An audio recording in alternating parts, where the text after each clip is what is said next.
नमस्कार दोस्तों, सुनील धाकड़ coaching classes में आप सबका हार्दिक स्वागत एवं अभिनंदन। तो आइए दोस्तों, आज हम महत्वपूर्ण टॉपिक पर्यावरण अध्ययन का जो है जो परीक्षा में बार बार पूछे जाने वाले महत्वपूर्ण प्रश्न हैं उनके बारे में अध्ययन करेंगे। पहला प्रश्न है, भारत के पूर्वी तट पर स्थित सबसे गहरा बंदरगाह, यानी सबसे गहरा बंदरगाह जो है वो अपना है विशाखापट्टनम बंदरगाह, विशाखापट्टनम, और ये है अपने पास आंध्र प्रदेश में, यानी कि सबसे गहरा है और पूर्वी तट पर स्थित बंदरगाह है तो वो विशाखापट्टनम बंदरगाह हो जाएगा। ग्रीन हाउस प्रभाव की मुख्य गैसें कौन सी है? यानी कि ग्रीन हाउस प्रभाव में बहुत सारी गैसें हैं, जिन्हें मुख्य गैसें CO2, एक है मीथेन CH4, एक है CFC क्लोरोफ्लोरोकार्बन, एक है नाइट्रस ऑक्साइड, एक है अपना जल वाष्प। तो इस प्रकार बहुत सारी गैसें जो है वो अपने ग्रीन हाउस प्रभाव के लिए उत्तरदायी है, लेकिन प्रमुख रूप से अगर पूछा जाता है तो उसमें आंसर अपना होगा CO2। नेक्स्ट प्रश्न है, कौन सा कचरा प्रदूषण का स्रोत नहीं है? यानी कौन से कचरे से अपने को प्रदूषण नहीं मिलता है, मतलब किससे प्रदूषण नहीं होता है? उद्योगों से होता है, रेडियोएक्टिव से भी होता है, कृषि से भी होता है, और खानों से जो प्राप्त होता है उससे कोई प्रदूषण नहीं होता है। तो आंसर हो जाएगा खानों से प्राप्त कचरा जो है उससे कोई प्रदूषण नहीं होता है, क्योंकि वो उसी जगह होता है। कौन सी आपदा पर्यावरणीय हास से उत्पन्न होती है? यानी पर्यावरण जो है ये खत्म होगा तो उससे क्या होगा? तो पर्यावरण होगा तभी वनों की आग लगेगी, ये तो हो नहीं सकता है। तो अपना जो आंसर होगा वो इनमें से होगा कि पर्यावरण हास से क्या उत्पन्न होगा? तो पर्यावरण नहीं होगा तो बाढ़ और सूखे की स्थिति उत्पन्न होगी। तो आंसर हो जाएगा बाढ़ और सूखा। इसका आंसर था अपना खानों से प्राप्त, मतलब कि कौन सा कचरा प्रदूषण का स्रोत नहीं है? तो खानों से प्राप्त नहीं है। जल जनित बीमारी का उदाहरण, तो जल जनित बीमारी जो है उसका उदाहरण है अतिसार। अतिसार को ही हम डायरिया भी कहते हैं। तो दोनों में से जो ऑप्शन होगा वो हो जाएगा। इसके अलावा जल से होने वाली बीमारियां जो है हैजा भी है, पेचिस भी है, टाइफाइड भी है। पर्यावरणीय शिक्षा का मुख्य उद्देश्य क्या है? यानी पर्यावरण के प्रति शिक्षा दी जा रही है तो इसका उद्देश्य क्या होगा?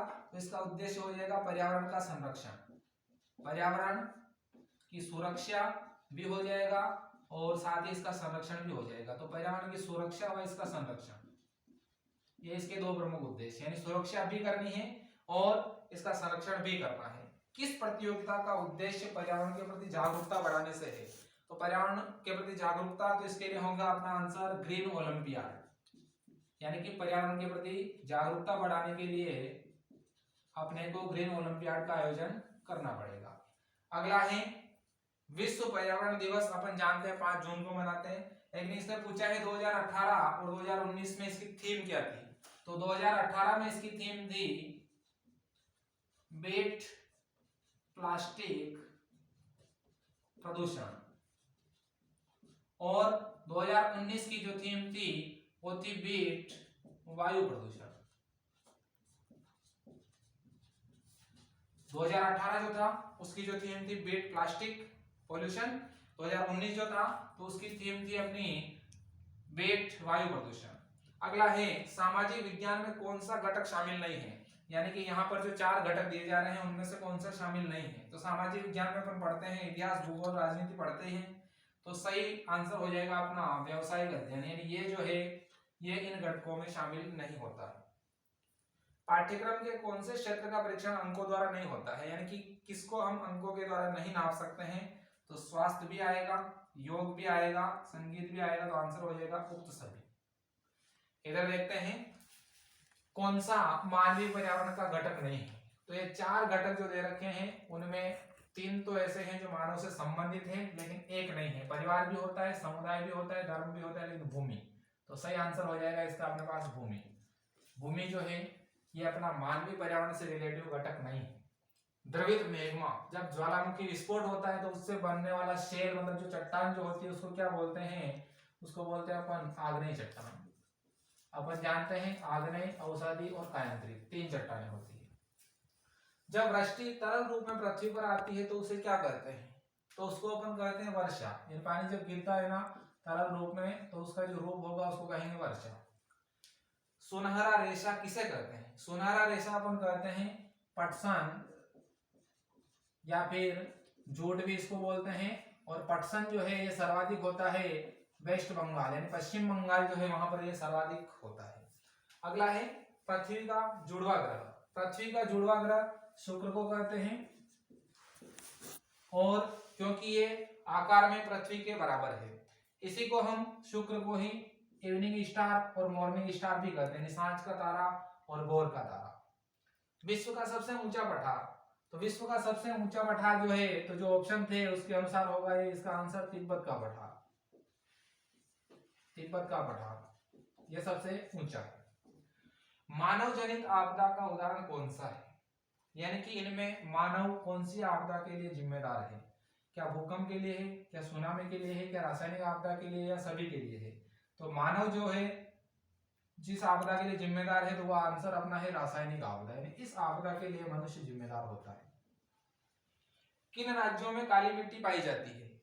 मुख्य रूप से भारत के 3-4 राज्यों में काली मिट्टी पाई जाती है, जैसे गुजरात है,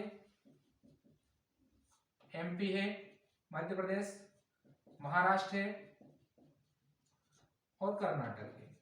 तो प्रश्न जो पूछा जाएगा उनमें से इन 4 राज्यों में से एक ऑप्शन अपने पास होगा, जो सही आंसर होगा अपना, तो गुजरात, मध्य प्रदेश, महाराष्ट्र और कर्नाटक। कौन सा उद्योग दूरभाष कंप्यूटर आदि संयंत्र निर्मित करता है, यानी कि ये उपकरण कौन बनाता है? तो ये बनाने वाला है अपने पास इलेक्ट्रॉनिक उद्योग।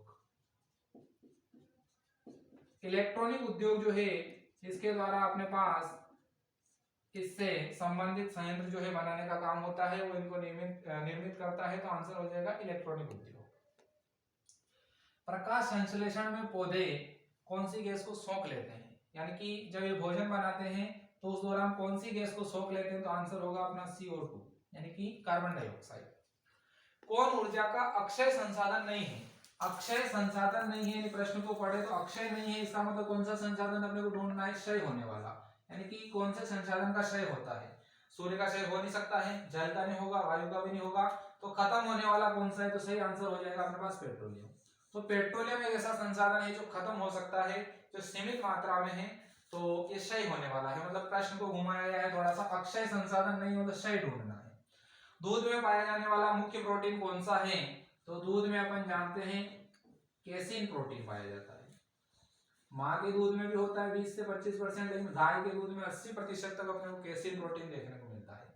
जल की आर्द्रता, यानी कि जल की आर्द्रता जो है उसको मापने का संयंत्र कौन सा है? तो इसको अपन नापते हैं हाइग्रोमीटर से। हाइग्रोमीटर के द्वारा इसकी आर्द्रता को नापा जाता है। इसरो इसको अपन लिखते हैं ISRO। तो इंडियन स्पेस रिसर्च ऑर्गेनाइजेशन, इसका मुख्यालय कहां पर है? तो इसका मुख्यालय है अपने पास बंगलुरु में। पहले बेंगलोर बोलते थे, अब बोलते हैं बंगलुरु। तो बंगलुरु में इसका मुख्यालय है इंडियन स्पेस रिसर्च ऑर्गेनाइजेशन। रक्षा अनुसंधान और विकास संगठन के नाम से इसको जानते हैं। MS स्वामीनाथन का संबंध किससे है? मतलब कौन थे? तो एक कृषि वैज्ञानिक थे, कृषि वैज्ञानिक, और भारत में हरित क्रांति का जन्मदाता इनको कहा जाता है। और इन्हीं के द्वारा मेक्सिको से बीज लाए गए थे, उनका उपचार किया, उनको भारत में बोया गया, जिससे भारत में हरित क्रांति को काफी बढ़ावा मिला। तो दोस्तों ये पर्यावरण अध्ययन के बहुत महत्वपूर्ण प्रश्न थे, जो अपने सभी प्रतियोगी परीक्षाओं के लिए महत्वपूर्ण होते हैं। जय हिंद, जय भारत।